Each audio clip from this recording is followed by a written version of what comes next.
What would you do if your own brother volunteered your money in front of the entire family without asking you first? That's exactly what happened to me on Christmas Day. Everyone smiled, congratulated my nephew, and thanked me for paying his college tuition, except I had never agreed to pay a single dollar. I thought that was the biggest betrayal of the day. I was wrong.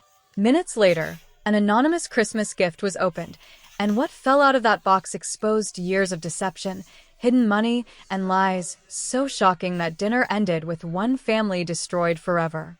Christmas would never be the same again. If someone had asked me 5 years ago who I trusted most, I would have answered without thinking, my older brother, Daniel. Growing up, he was my hero. When our parents passed away, he promised we'd always look out for each other. I believed that promise with my whole heart. Life treated us differently. My small construction company slowly became successful, while Daniel bounced between jobs, always one unexpected bill away from another crisis. At first, helping him felt natural. I paid overdue rent when he was struggling. I covered medical expenses after his surgery. I even replaced his broken car so he could keep working. Every Christmas, birthdays, and family vacation somehow included another check with my name on it. The strange part was that nobody ever asked anymore. They simply expected it. Whenever Daniel mentioned money, every pair of eyes around the table quietly turned toward me. If his water heater broke, I handled it. If his roof leaked, I wrote another check. Somewhere along the way, gratitude disappeared, replaced by comfortable entitlement. Then came the family announcement. Daniel's son, Ethan, had been accepted into one of the state's most respected universities. Everyone applauded as if we'd all won together. Before I could even congratulate Ethan, Daniel smiled proudly at the room. "College is already taken care of," he said confidently. Then he looked directly at me. Everyone else did too. I spent the next 2 weeks pretending Daniel's comment hadn't bothered me. Maybe I'd misunderstood. Maybe he'd gotten carried away in the excitement. But when Christmas Day finally arrived, every doubt I had disappeared before dessert was even served. Our family gathered at my mother's old house, now owned by my aunt. The living room glowed with twinkling lights, wrapped presents, and the smell of cinnamon and roasted turkey. For a little while, everything felt almost normal. Then Daniel stood and raised his glass. "I just want everyone to know how lucky Ethan is," he said with a smile. "Not every kid has an uncle who's willing to invest in his future." Laughter and applause filled the room. Someone shouted, "You're a generous man." Another relative added, "Ethan's college is the best Christmas gift anyone could ask for." I forced a smile, but inside my stomach tightened. Nobody had ever asked whether I agreed. They'd already written the ending to my story. Even Ethan looked at me with complete confidence. "Thanks, Uncle," he said. "Dad told me I don't have to worry about tuition anymore." Before I could answer, the doorbell rang. My aunt walked back carrying a neatly wrapped package with no return address. "It was left on the porch," she said. "It says it's for Daniel." Curious smiles spread around the room as Daniel accepted the gift. He laughed. "Well, let's see who my mystery Santa is." Daniel grinned as he tore away the wrapping paper, expecting another Christmas surprise. Instead, his smile faded almost instantly. Inside the box was a thick envelope. He pulled out several folders, and before he could hide them, a stack of printed bank statements slipped onto the floor. My aunt bent down to help. "Daniel, what are these?" His face turned pale. "They're nothing important," but it was too late. One of my cousins picked up a page. "Savings account. Over $200,000? The room fell silent. Another sheet showed investment accounts. Another listed a vacation property jointly owned with a business partner. Then came a letter from a financial advisor congratulating Daniel on reaching his long-term college savings goal for Ethan.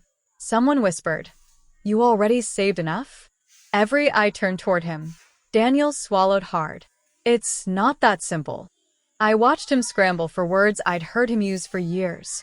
"The money's tied up. It's for emergencies." I was protecting my family's future. Then my aunt quietly asked the question nobody else could. "If you've had college money all this time, why were you expecting your brother to pay?" Daniel didn't answer. He couldn't. In that painful silence, memories rushed through my mind. Every loan, every check, every emergency I'd believed without question. For the first time, I wondered how many of those crises had ever been real. The room waited. So did I. Nobody spoke for several seconds. The only sound in the room was the crackling fireplace beside the Christmas tree. Daniel kept staring at the papers, hoping someone would rescue him from the truth sitting in plain sight. I finally stood. I've spent 20 years believing every emergency you brought me, I said calmly. I never kept score because I thought that's what family did. Daniel looked up, his voice barely steady. I was going to pay eventually. Maybe, I replied. But you already let everyone believe I was paying instead. He opened his mouth again, but nothing came out. I turned toward Ethan. This isn't your fault, I told him. You worked hard to earn your place at that university, and I'm proud of you. His shoulders dropped as he slowly nodded. Then I looked back at Daniel. I won't be paying your son's tuition. A few relatives shifted uncomfortably, but nobody argued. For years, I continued, I confused generosity with responsibility. Helping someone is a choice. Expecting it is something entirely different. My aunt quietly nodded. So did we, she admitted. We all assumed. Daniel's confidence had disappeared. For the first time in years, no one defended him. Ethan lowered his eyes. Dad, why didn't you just tell me you already had the money? Daniel had no answer. I picked up my coat, wished everyone a Merry Christmas, and walked out the front door without looking back. The weeks after Christmas were quieter than I'd expected. No angry phone calls. No dramatic family meetings. Just silence. Sometimes silence tells the truth better than words ever can. Daniel eventually paid Ethan's first tuition bill himself. The money had been there all along. Ethan called me one evening in January. Uncle, he said softly, I'm sorry. I really believed Dad when he said he wanted to pay. I never knew. You don't owe me an apology, I answered. Just remember something. Never let generosity become something you expect from people. I won't, he promised. For the first time, I believed him. The rest of the family slowly changed too. Invitations still came, but nobody hinted about money anymore. They asked how I was doing before asking what I was doing. It was a small difference, but it meant everything. As for Daniel, our relationship never returned to what it once was. Trust, once broken, doesn't magically repair itself because the holidays are over. Oddly enough, I wasn't angry anymore. I was free.